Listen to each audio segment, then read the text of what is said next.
নমস্কার, আমি মিষ্টি। মিষ্টির গৃহকোণে আপনাদের সবাইকে স্বাগত। আজ আমরা একটা জায়গায় যাচ্ছি, না একটা জায়গা বলবো না, আজ নীল পুজো, তো নীলের পুজো করতে যাচ্ছি। এই দেখুন, একদম ব্যাগে করে সমস্ত নিয়ে নিয়েছি, ফল, মিষ্টি, আর যাবো যেখানে সেখানে তো গঙ্গার ঘাট, ওইখান থেকে গঙ্গা জলটা তুলব। তো চলুন আজকের ব্লগটা এখান থেকে শুরু করছি, ব্লগের সঙ্গে থাকুন। এই দুটো আকন্দ ফুলের মালা নাও, এসে আপনাকে বুঝলে, একটা আকন্দ ফুলের মালা নিয়ে বেলপাতা নিয়ে। আচ্ছা দিদি, বাতি আছে? বাতি আছে? এই যে প্রদীপ আছে, বলতে আছে, কর্পূর আছে। না মোমবাতি? মোমবাতি নেই? এই তো মোমবাতি, ওই মোমবাতি দুটো দিন। দুটো মোমবাতি দিন। আচ্ছা, কত করে? 5 টাকা করে। ভালো দেখে দিন। এগুলো দেবো তো? হ্যাঁ, এই একটা দেবেন। এই একটা, হ্যাঁ, একটু বেলপাতা দিন।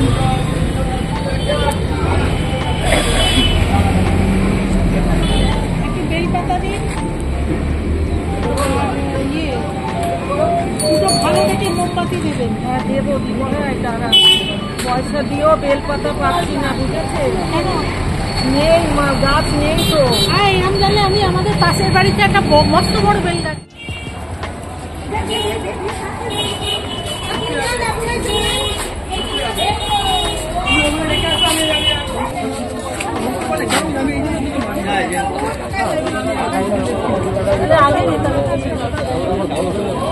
চলো বাড়িতে,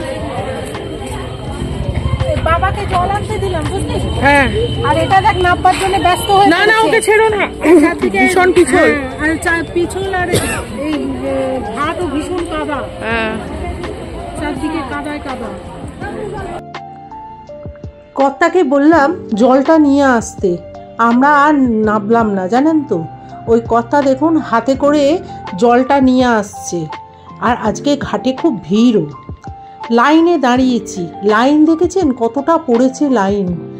এর আগে জানেন, আমরা যখন শ্যামনগরে থাকতাম না, ওখানে কিন্তু এই নীলের দিন খুব সুবিধে হতো। কেননা ওই যে ব্রহ্মময়ী কালীবাড়িতে 12টা শিব মন্দির না, সুতরাং আপনার কোনো প্রচুর অপশান থাকতো। যাই হোক, পুজো দিয়ে গেলাম, 5 জন করে ঢোকাচ্ছিল ভেতরে। অঞ্জলি টঞ্জলি দিয়ে এবার বাইরে এসছি এই নীলের বাতিটা দিতে।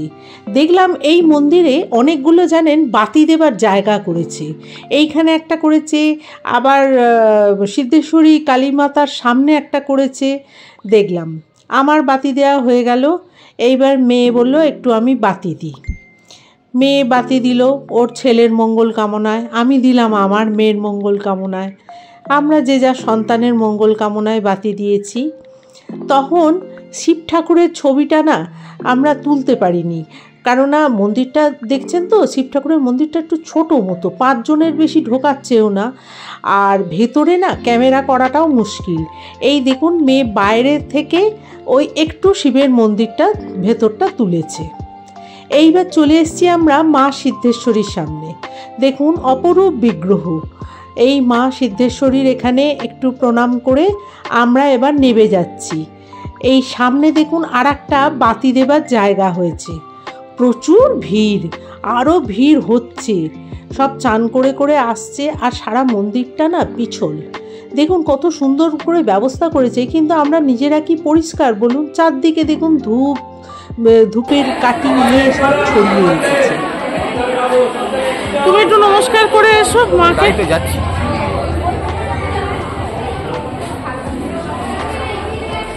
আমাদের পুজো হয়ে গেল, আমাদের নীল পুজো হয়ে গেল। এইবার আমরা বাড়ি যাব। বাড়ি যাওয়ার সময় একটু সাবু কিনবো, আজকে সাবু মাখা খাবো। হ্যাঁ, সেই কিনে একটু তরমুজ যদি পাই দেখি, এবার বাড়ি যাবো। গিয়ে কিন্তু রান্না করতে হবে, জানেন। এই যে এটা খাবে না, তো খাবে, বা দাদু খাবে। চলুন এবার বাড়ির দিকে রওনা হই। খুব ভিড়, তাও এই সময় এসছি বলে একরকম বল। হ্যাঁ, এখন তো সব আরো সব লোকজন আসছে, চান টান করছে। দেখতে হবে। আচ্ছা দেখুন, এইবার আমি বসেছি। আজকে তো জানেন সাবু মাখা খাবো, তো সাবু মাখা খাওয়ার আগে এই যে সাবু, কলা, নারকেল কোড়া, আমরা আবার চিনি দিই না জানেন তো, চিনির বদলে দেবো এই যে গুজিয়া দেবো, আর এই যে দুধগুলো এনে রেখেছি এই দুধগুলো দেবো। লিকুইড দুধ আবার আমার মেয়ে পছন্দ করে না, বলে ওই মিল্ক পাউডার দিতে, ওতে কি হয় বলুন তো, একটা ক্ষীরের এফেক্ট আছে। আর আপনাদের বললাম না তরমুজের কথা, তো কর্তা গিয়েছিল মিউনিসিপ্যালিটিতে ট্যাক্স দিতে, তো ওখানে বললো খুব ভালো তরমুজ বিক্রি হচ্ছে, দেখুন তরমুজ নিয়ে এসছে, দামটা কিন্তু এমন কিছু নেয়নি জানেন, 65 টাকা নিয়েছে। ভালো তরমুজটা জানেন তো, দেখি আবার লাল হয় কিনা। আজকে ওর বাবা বলছে, তখন তো আমরা গেলাম মন্দিরে দেখলেন তো, সে এখন বলছে অসম্ভব ভিড়, সেই মন্দিরে বলছে অসম্ভব ভিড়। তো এখন এই মেয়েকে খেতে, বা তরমুজটা লাল আছে, তরমুজটা তো বেশ ভালো। হ্যাঁ তরমুজটা বেশ সুন্দর, তবে পুরোটা তো লাগবে না, অর্ধেকটা রেখে দিই, আর তরমুজটা কেটে ফেলি আগে, এরপর করবো ওই সাবু মাখাটা। আচ্ছা তরমুজটাকে কেটে নিই। ডালের মিষ্টিগুলো ভালো হয়েছে বল? এই 4টে দিলাম। হ্যাঁ 4টেই দিবি, তুই যদি যা খাবি তাই দিই। না আমি আচ্ছা কলা কটা দেবো বল সাবু মাখায়? ওই গোটা 3 কি দাও, গোটা 3 দেবো। বন্ধুরা দেখুন সাবুটা ভিজিয়ে রেখেছি, কি সুন্দর ভিজে গেছে। এই সরু দানা না মোটা দানা কি? এটা ছোট দানার সাবু। ছোট দানা? হ্যাঁ মোটা দানার সাবুতে খিচুড়ি হয়। হ্যাঁ তাই? হ্যাঁ সাবুর খিচুড়ি করে না, হ্যাঁ ওইটা মোটা দানার সাবু। এই কলাগুলো তো কিরকম নলা রে, এ তো 3টে দিলে হবে না, আরো আর একটা দিতে হবে। দাও কলাগুলো কিরকম নলা, কলাগুলো একটু রোগা, কলাগুলো কিরকম আমাদের মতো নয়। আরে সব কটা দেবো? 2-4টে রাখো, দুটো রাখি, আর বাকিগুলো দিয়ে দিচ্ছি। হ্যাঁ একটু ভেঙে দিলে ভালো হতো, ওইটা মাখবো যখন তখন। আচ্ছা দেখ নারকেল কুড়ো পুরোটাই দিয়ে দিচ্ছি। হ্যাঁ নারকেল কোড়াটা, নারকেলটা না জানিস মিনি এত ভালো ছিল, নারকেলটা কুড়তে না, নারকেলটা বাবা ভালো এনেছে, আমি দেখে বললাম ভালো, এত সুন্দর নারকেল আমি খুব কম দেখেছি। এদান্তে যে নারকেলগুলো আসছে কেমন ছিবড়ে মতো, কেন আমিও ভালো নারকেল। হ্যাঁ তুমিও ভালো নারকেল। আচ্ছা দেখ 4টে দিয়ে দিচ্ছি বুঝলি? হ্যাঁ 4টে লাগলে টেস্ট হবে না, ক্ষীর না হলে টেস্ট হবে না। আচ্ছা এগুলো কি একটু কম করে দিয়েছি? না এগুলো যেন মনে হচ্ছে কম, আর দুনিয়ায় সবকিছুরই দাম বাড়ছে।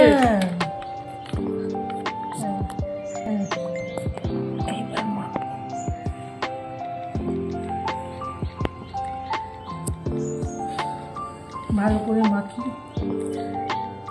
ও এবং হাতে আমি ভাবছি শক্ত শক্ত কি পড়ছে, ও কলার দানা না রে, কলার দানা না, এই যে তোর গুজিয়ার ইয়েগুলো পড়ছে শক্ত শক্ত, তো আমি ভাবছি হাতে শক্ত শক্ত কি পড়ছে।